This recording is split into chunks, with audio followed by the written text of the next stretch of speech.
સરફરોશ. લેખક ગુણવંતરાય આચાર્ય. પ્રકરણ 15. દરિયાની રીત. મધદરિયે જતા વહાણોમાં કોઈ વાર કોઈ ખારવાને ઠંડો કરવો પડે છે. મહિનાઓના મહિના સુધીની અખંડ અને એકધારી ગોસ હોય. એમાં કેટલી વાર વો આવે, સામો આવે, માઠો આવે, તુફાન આવે ને આ એક વાત હર કોઈ જહાજને રોકાણ તો કરતું જ જાય. આ બધો વખત દરિયામાં બીજા કોઈ માનવી કે જહાજને જોયા સિવાય જ વાહનના સાંકડા બંધિયાર ખોખામાં ખલાસીઓને 4, 5, 6 ને બહુ તો 7, 8 ખલાસીઓને એકબીજાની જ સોબતમાં દિવસોના દિવસો સુધી, અઠવાડિયાના અઠવાડિયા સુધી, મહિનાઓના મહિનાઓ સુધી રહેવાનું. એકનું એક ખાવાનું ને ગણ્યા ગાંઠ્યા મોઢા જ જોઈને બેસી રહેવાનું. એમાં દરિયાના પાણી કેટલી વાર આટા કે ખીચડીમાં પરકલે ને બધું ખાવાનું રોજ સવાર સાંજ ખારું ખારું જ લાગે. કેટલી વાર અણધાર્યા રોકાણને લીધે પીવાના પાણીની તાણ પડે ને આખા દિવસમાં વાટકો કે પાવલું જે કંઈ ભથ્થું મળે એટલામાં ચલાવવાનું. આમાં કેટલી વાર માણસના મનમાં એક મોટી ચીડ ઉભરાય, મિજાજ આળા થાય, સ્વભાવ લડાઈ થઈ જાય. સાચાને કાબેલ નાખુદાની કસોટી પણ અહીં જ થાય છે. બધા માણસોને જાતભાતના કામકાજમાં ને જાતભાતના પ્રમોદમાં રોકીને આ ગાળો જેટલો ખુશખુશાલ વટાવી શકે એટલો નાખુદો હોશિયાર. એટલે તો ધંધાદારી વહાણવટીને મન એક લાંબી ગોસ સફળતાથી કરી આવેલો નાખુદો વખાણમાં ને માંગમાં રહે છે. સામાન્ય રીતે તો એક વાહનના ખલાસીઓ અંદરના સગા સંબંધી કે જૂના કસેલા સાથીદાર હોય છે. એટલે એકબીજાના મિજાજ નિભાવી લેતા શીખે છે. છતાં કોઈ વાર કોઈ ખારવાનો મિજાજ વધારે પડતો ગરમ થાય છે ત્યારે ખૂન મારકી કે મારામારી અટકાવવી હોય તો એને તત્કાળ ઠંડો કરવાની જરૂર રહે છે. ત્યારે એને ઠંડો કરવાની આ એક ઘણી પુરાણી રીત છે. એ ખારવાને પકડીને કોઈ બળદને નાથવો હોય એમ ભોંયે પછાડવામાં આવે. જરૂર પડે તો પડખામાં પાંસળી ને પેટ વચ્ચે એક લાત કે મુક્કો મારીને, જરૂર પડે તો એને માથે ચડી બેસીને એને પછાડેલો રાખવામાં આવે. પછી એને કેડે એક લાંબુ દોરડું બાંધવામાં આવે. એના 2 પગ બાંધી લેવામાં આવે. દોરડાનો છેડો સુકાનના વીણા સાથે બાંધવામાં આવે ને ખારવાને ઉપાડીને દરિયામાં ફેંકી દેવામાં આવે. એનાથી પગ બંધાયા હોય એટલે તરાય નહીં. તરતા ન આવડે તો ડૂબતો હોય તો દોરડું પકડીને ઊંચો રહે. મછવો જહાજ તો આગળ ચાલતું જ હોય ને પાછળ દરિયામાં એ ખારવો તણાતો આવે. રાજા રાવણ જેવા જેના મિજાજ થઈ ગયા હોય એવા ભલભલા ખારવા પણ શિરોટામાં ઘડી એકમાં ઠંડાગાર ને નરમ મીણ જેવા બની જાય. એ પાછળ ઘસડાતો આવે ને શિરોટામાં જ ઘસડાતો આવે. શિરોટાનો કંદરો તો ઉકળતો હોય ને પૂરે ચડેલી નદી જેવો વહેતો હોય. એમાંથી છાંટાઓ ઉડતા હોય, આંખ નાક કાનમાં પડતા હોય. એનું અંગ જેટલું બહાર હોય એટલું દરિયાના તાપમાં સુકાતું હોય ને એને કારણે એની છાતી ને એની ચામડી ખેંચાતી હોય. ઇબ્રાહિમ મિયા એકલા જ હતા ને હથિયાર વગરના હતા. એટલે એ મારી સામે ગમે એટલી તકરાર કરે તોય મારાથી એના ઉપર કંઈ ઘા થાય એમ ન હતું. વળી અમારા મછવા ઉપર તો કેસરબાઈ હતી. એટલે એની હાજરીમાં મારઝૂડ, કોઈ તકરાર કે કોઈ ખૂન થાય એ અમારાથી બને નહીં. ને અમારાથી બને એમ નહોતું એ ઇબ્રાહિમ જાણતો હતો. એ માણસ કેવળ પોતાની નબળાઈ ઉપર મુસ્તાક હતો. પરંતુ જેને અમે મારી શકતા ન હોઈએ એને અમે બીજી કોઈ રીતે કબજામાં રાખી શકીએ નહીં એવી ઇબ્રાહિમની ભ્રમણા સવેળા ટાળવાની હતી. એટલે જ મેં એને દરિયામાં ઝબોળીને ટાઢો કરવાનું પગલું લીધું હતું. ને હું જ્યારે કંઈ પગલું ભરું છું ત્યારે એ બીજા કોઈને ગમે છે કે નહીં એની પંચાયતમાં હું પડતો નથી. એટલે મારું આ પગલું કેસરબાઈને રૂટશે કે નહીં એની ઉપાધિમાં હું ઉતર્યો જ ન હતો. ને એમ તો કેસરબાઈને પણ આડકતરા બોધપાઠની જરૂર ક્યાં ન હતી. ભર દરિયામાં મછવો આગળ વધતો હતો. હું સુકાન ઉપર બેઠો હતો ને મછવાની પાછળ 20-25 વાર લાંબા દોરડાને છેડે ઇબ્રાહિમ તણાતો આવતો હતો. ઇબ્રાહિમ એક ધીંગા સંગા માણસનો જુવાન અને મોટો પુત્ર હતો. એના પિતાએ ખૂન, દગા, વિશ્વાસઘાત, મિત્રદોહ, જાજરમાન સ્વભાવ અને જંગે સાલારીથી એક સાધારણ ભરવાડના નેસમાંથી આજકાલ જે કંઈ મેળવ્યું હતું એ તમામનો એ વારસદાર હતો. પોતાની નજરમાં એ કચ્છનો ભાવિ હાકેમ હતો. કચ્છના લશ્કરનો ભાવિ સરદાર હતો. કચ્છ જેવા દરિયાકાંઠાના બેટ જેવા દેશને માટે સાચે સાચ અજાયબી ગણાય એમ એની તવારીખમાં પહેલી જ વાર એના પિતાએ મકોઈમાં બાંધેલી મનવારોનો એક કાફલો પણ જમાવ્યો હતો. આ મનવારના કાફલાથી ફતો જમાદાર અખાત ઓળંગીને અવારનવાર કાઠિયાવાડ ઉપર હુમલા કરતો, નવાનગરના હાલારી કાંટા ઉપર દાવો કરતો, મોરબીને ડારતો ને ખાસ કરીને તો એકાદ મનવારને ભરોસે હિન્દી રાજા રજવાડાને ડારતો. કંપનીને દરિયામાર્ગેથી કચ્છના કાંઠાથી દૂર રાખતો.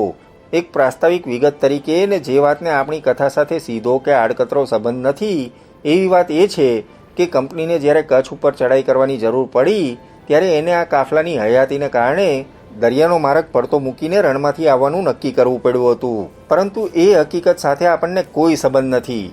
કચ્છનો એ કાફલો એના પ્રમાણમાં જોરાવર ગણાતો ને ઇબ્રાહીમ એ કાફલાનો દરિયા સારંગ હતો ને વ્યવહારમાં પોતાને એનો ધણી રણી માનતો. આવા જોરાવર બાપના લાડકવાયાને ફટવેલા પુત્રના મિજાજમાં ઘણો પારો ભર્યો હોય એમાં તો નવાઈ નથી. ને દરિયામાં પડ્યા ને મછવાની પાછળ ખેંચાતા ઇબ્રાહીમે શરૂમાં પોતાના મિજાજનો પરિચય આપવા માંડ્યો. ઇબ્રાહીમે બહુ ભારપૂર્વક જાહેર કર્યું એનો પ્રતાપી બાપ એના પુત્રની આવી નાલોશી સહન કરી લેશે નહીં. કંપની સરકારને પણ કચ્છથી એકાદ છેટે રાખતો એ કાફલો આ ઠકરાત ઉપર ચડી આવશે, ઠકરાતને જડમૂળમાંથી ઉખેડી નાખશે. એનો પિતા પોતાના કચ્છના યુવરાજ સમા પોતાના પુત્રની આવી નાલોશી સહન કરી લેશે નહીં. એને મના ખોબા જેવડી ઠકરાત તો હાથનો મેલ છે. ત્યારે એક માણસને વીણીને કીડીને કણ ને હાથીને મણે પહોંચાડશે. ત્યારે દોસ્તોને ન્યાલ કરશે ને દગાબાજોને નશ્યત કરશે. ને કચ્છની રાજરીત ને કચ્છનું રાજકારણ અને કચ્છ રિયાસતના આડોશ પાડોશના સંબંધો ને કંપની સાથેના સંબંધો માગતા હતા કે કેસરબાઈ કચ્છના રાજવી રાયગઢની રાજકન્યા, કચ્છના ધણી રણી, કચ્છની સેના ને કચ્છી કાફલાના હાકેમ એવા જમાદાર ફતેહ મહમ્મદના પુત્ર સાથે શાદીશુદા થાય તો શું મુઠ્ઠીભર જંગલી જનાવરોને પણ સારા કહેવરાવે એવા વગડાવ માનવીઓનો મેળો એ વાત અટકાવી શકતો હતો? રાજાના રાજ કોઈ રૈયતના માણસની સગવડ કે શોખને માટે થમવાના છે? આથમણો રકાબ એ ભલેને પોતાને વાઘ જેવો માનતો હોય તો પણ વાઘને મારનારાઓ પાસે એનો શો હિસાબ છે? એનો બાપ, પોતાનો બાપ એની જીવતા ખાલ ઉતારશે ત્યારે એ જે ભાંભરડા નાખશે એ સાંભળીને ઓહ કેવી મજા આવશે. ને નાદાન કેસરબાઈ રાજકન્યાને વળી પોતાના મનની મુરાદશી. રાજકન્યા હરમેશ કોઈને નથી પરણતી, રાજરીતને પરણે છે. એને બીજું કોઈ પરણેતર હોય જ નહીં, ને હોય તો એ લેખામાં લેવાય નહીં. સમજી જાય તો ઠીક છે, નહીતર એને ચોટલે ઝાલીને ઘસડીને પણ લઈ જવી પડશે. જરૂર પડશે તો હાથે પગે બાંધીને મોઢામાં ડૂચા મારીને પણ એની શાદી કરી નાખવામાં આવશે પોતાની જ સાથે. ને એમ ન જ બને તો હજી પોતાનો એક બીજો ભાઈ છે હસન નામે. ઇબ્રાહીમ દરબારી ચોપડે તો કચ્છી કાફલાનો દરિયા સારંગ હતો, પણ વ્યવહારમાં દરિયાનો એને ઝાઝો અનુભવ ન હતો. એટલે એક સામાન્યમાં સામાન્ય ખલાસી પણ જાણતો હતો એવી બે વાતોનો એને ખ્યાલ જ ન હતો. એક તો એ કે દરિયાની છેક સપાટી ઉપર તમે ગમે તેટલી બૂમો પાડો તો એ સંભળાતી નથી, ને સંભળાય તોય બૂમ પાડનાર માણસ એટલો તો વામણો લાગે છે ને દરિયો એટલો તો બહોળો લાગે છે કે મિજાજનું પ્રદર્શન અસરકારક થવાને બદલે હાસ્યાસ્પદ લાગે છે. બીજી વાત એ કે ઠંડા થવાને માટે દરિયામાં નાખેલા ખલાસીને પોતાનો શ્વાસ અને તાકાત બે સંઘરી રાખવા ઘટે છે. ધીમે ધીમે ઇબ્રાહીમને સમજાયું કે એની ધાકો ધમકીઓની અસર સુકાન ઉપર પથ્થરના પૂતળા જેવા અડગ બેઠેલા રકાબ ઉપર કશી જ થતી નથી. તેમ એની ધમકીથી મછવા ઉપરના બીજા માણસો પણ જરા સરખીએ શે ખાઈને રકાબને સમજાવવા જતા નથી. એક પગ મછવાની કારવાન ઉપર ટેકવીને એક હાથ મછવાની રાંગ ઉપર ટેકવીને સીધા સોટા જેવી ઊભીને એની સામે અનિમેષ જોઈ રહેલી કેસરબાઈ ઉપર ચોટલે ઝાલીને ઘસડીને પાછી કચ્છ લઈ જવાની પોતાની ધમકીની જાણે કોઈ અસર દેખાતી ન હતી. એક પગ અને એક હાથ ટેકવીને સીધી ઉભેલી કેસરબાઈની સુરત અત્યારે જાણે કેસરથી રંગાઈ હતી. એની ટટ્ટાર મૂરત નાના કલમી કુવાથમ જેવી સીધી ને મછવાના હિલોળ સાથે હિલોળ લેતી હતી. પવનમાં એનો સાડલો જાણે એના જોબન રૂપના જયધ્વજ જેવો પાછળ લહેરાતો હતો. એના માથામાંથી જાણે જીવતી નાગણો ઉડતી હોય એમ એના વાળ હવામાં ઉડતા હતા. જાણે કો રાજપૂતાની ગઢની રાંગ ઉપરથી નીચે મેદાનમાં લડતી કેસરિયાની કતલને કો પરાલૌકિક નજરેને અપાર્થિવ સુરતે જોતી હોય એવો એનો દીદાર ઇબ્રાહીમની છાતીમાં શૂળ કરવા લાગ્યો.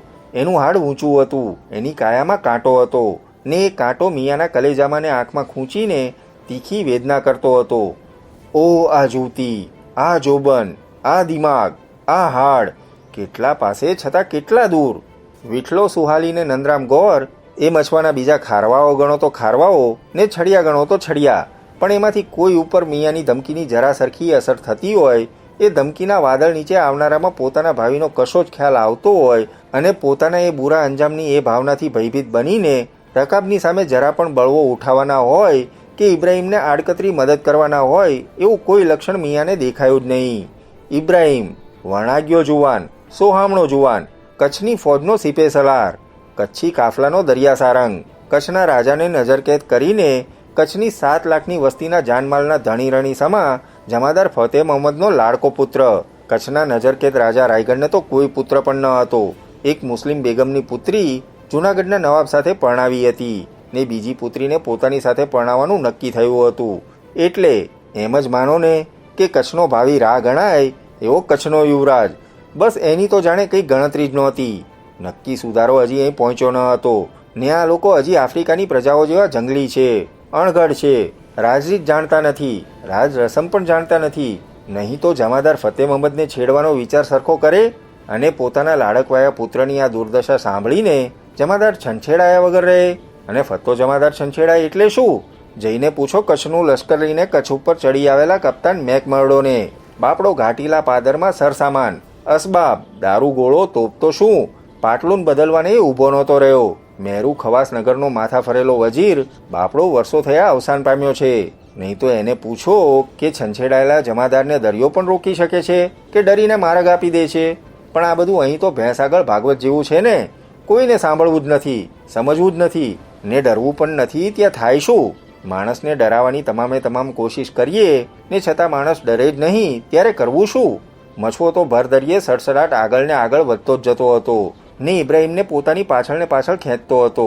ઇબ્રાહીમ પગ બાંધેલા એટલે તરી શકે એમ ન હતું. દોરડું મૂકીને પગ છોડવા જાય ને મછવો આગળ નીકળી જાય તો આ વિશાળ ને અનંત લાગતા દરિયામાં પોતાનું શું થાય? એટલે દોરડું તો છોડાય નહીં ને દોરડું છોડાય નહીં ત્યાં સુધી તરતા આવડતું હોય તોય તરી શકાય નહીં. એટલે મરેલો બોજો જેમ પાછળ ખેંચાતો જાય એમ જ ખેંચાવાનું. દોરડાની ખેંચથી મિયાની કમર સાવ આળી થઈ ગઈ હતી ને એના ઉપર દરિયાના પાણી છંટાતા. એમાંથી અંગારા ચાપ્યા હોય એવી વેદના ઉઠતી. આંખોમાં દરિયાના મોજાની ફૂંકીમાંથી ઉડતા છાંટાઓ પડ્યા હતા.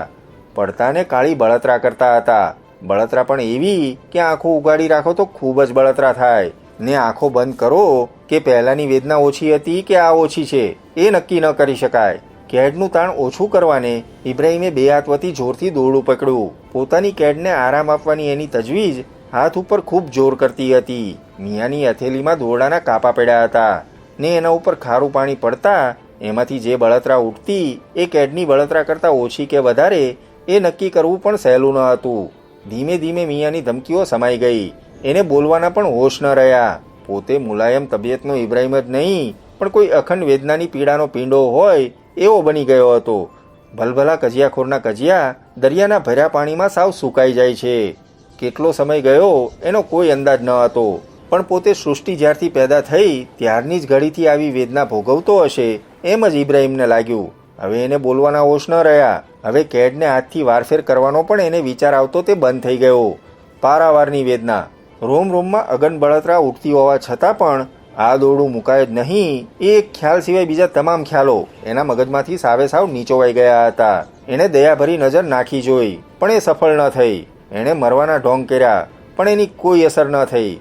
જાણે કેવળ પુતરાઓ જ વહાણ અંકારે છે એમ એને લાગ્યું. ઇબ્રાહીમને ખાતરી થઈ ગઈ કે કસાઈવાડામાં હજી કસાઈ કોઈ બોકડા ઉપર દયા બતાવે ખરો પણ આ મછવા ઉપરના માણસ દેહધારી ભૂતાવળ તો કશી જ દયા બતાવશે નહીં. દયા જેવો શબ્દ જ જાણે એમના દિમાગમાં, એમના ભાવમાં, એમના ખ્યાલમાં, અરે એમના ખ્વાબમાં પણ ન હતો. રકાબ સુકાન છોડતો ન હતો ને કેસરબાઈ મછવા ઉપરથી પોતાની સામે અનિમેષ જોવાનું જ ચૂકતી ન હતી. વિઠલો ને નંદરામ એમની વાતો જ છોડતા ન હતા. એમની પાછળ ઇબ્રાહીમ દરિયામાં તણાતો આવતો હતો. અપાર થાકે હવે એનો કબજો લીધો હતો. એકવાર જ્યાંથી તીખી દા જેવી વેદના ઉઠતી હતી ત્યાંથી વેદના પણ જાણે ચાલી ગઈ હતી, ધોવાઈ ગઈ હતી ને અંગે અંગમાં મૂર્તાએ જ એનું જાણે સ્થાન લીધું હતું. વાતો કરતા કરતા એકાએક સુહાલી ઉઠ્યો, ઊભો થયો. ઇબ્રાહીમની સામે નહીં પણ ઇબ્રાહીમની ઉપરથી એની પાછળ દૂર નજર નાખતો હોય એમ આંખનું નેજવું કરીને થોડીવાર ઊભો રહ્યો. પછી એણે વિઠલાને બોલાવ્યો ને વિઠલો પણ જોઈ રહ્યો. સુહાલી દોડીને મારા પગ આગળ બેસી ગયો ને મને એણે કહ્યું, સુસવાટ.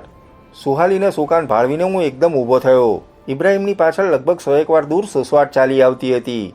લગભગ 15 થી 16 હાથ લાંબો એ દરિયાનો વાઘ 2 હાથ જેટલા લાંબા પોતાના વિકરાળ જડબા ફાડીને સડસડાટ આવતો હતો. કદાચ કોઈને એમ મનમાં થાય કે સુસવાટ એટલે મગરમચ્છ તો એવો એ ખ્યાલ ખોટો છે. મગરમચ્છો તો મધદરિયે હોય જ નહીં. એ તો બેટડામાં કે કાંધીમાં જ્યાં કાદવ હોય ને પાણી હોય ત્યાં જ રહે. સુસવાટ એ તો એક જુદી જ જાતનું પરંતુ ભયંકર પ્રાણી છે. જહાજોની પાછળ ઘણીવાર દિવસોના દિવસો સુધી ચાલ્યું આવે છે. પૂંછડાને સપાટે નાનકડી હોળીના ટુકડા કરી નાખે છે. એના વિકરાળ જડબામાં જો સુકાનનું પાટિયું આવ્યું તો એ એક જ બટકે ચાવી નાખે છે. વગડામાં જેમ કીર્તારે રાણી પશુ કર્યા છે તેમજ એના નમૂનાઓ દરિયાના રણમાં પણ કર્યા છે. જંગલના હાથી જેવા દરિયામાં હાથીઓ જેવા જળઘોડાઓ છે. જંગલમાં વરુ જેવા દરિયામાં સુરદાર થાય છે. એનો આકાર તલવાર જેવો હોય છે ને એની પીઠ ઉપર જાણે તલવાર બાંધી હોય, લાંબી ધારદાર એક સળંગ હાડકાની જાણે તલવાર કે છરી જેવું હોય છે ને એના ભયંકર દરિયાઈ જીવોમાં ભયંકરમાં ભયંકર એ સુસવાટ છે. નાનકડો કલમી સઢ ફરફરતી કોઈ હોડી આવતી હોય એમ એના પૂંછડાના બે ભાગમાંથી એક ભાગ દરિયા ઉપર સઢના આકારે દેખાય છે ને એ ભાગ જેટલા પ્રમાણમાં ધ્રુજતો હોય, કાંપતો હોય એટલા પ્રમાણમાં સુસવાટની ગતિ હોય છે. દરિયાની સપાટીથી લગભગ 2 આંગળ 4 આંગળ ઊંચું એનું મોઢું રહે છે ને એના ફાટેલા મોઢામાંથી એની રાક્ષસી દાઢો બહાર દેખાયા જ કરતી હોય છે. દરિયાનું એ ભયંકરમાં ભયંકર ને કાતિલમાં કાતિલ શિકારી જલચર છે. મેં ઊંચા થઈને જોયું તો સુસવાટ મછવા કરતાં લગભગ દોઢા કે બમણા વેગથી સરતી આવતી હતી. એણે નક્કી ઇબ્રાહીમને જોયો હતો ને ઇબ્રાહીમનો એ શિકાર કરવાને જ આવતી હતી. અમને સૌને ઊભા થઈને પાછળ નજર કરતા જોઈને ઇબ્રાહીમે પણ એક નજર પાછળ કરી. એની રાડ ફાટી ગઈ.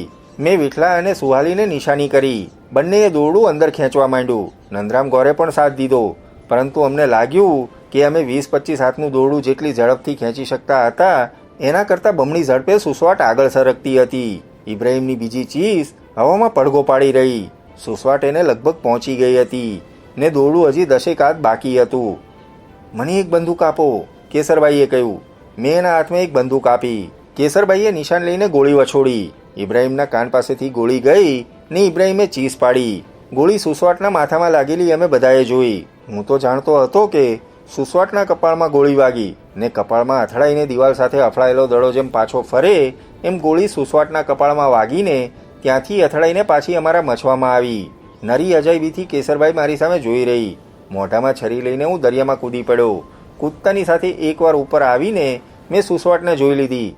તરત જ મેં ડૂબકી મારી. એક સરખા વેગથી ઇબ્રાહીમ પાછળ ધસી આવતી સુસવાટ ભારે તરફડિયા મારવામાં રોકાઈ ગઈ. થોડી વારમાં એનો મરેલો દેહ દરિયાની સપાટી ઉપર ચત્તો થયેલો આવ્યો ને એના પેટમાં મારી છરી હતી. ત્યારે મછવાના સથ્થા ઉપર ઇબ્રાહીમ મિયા બેભાન પડ્યા હતા.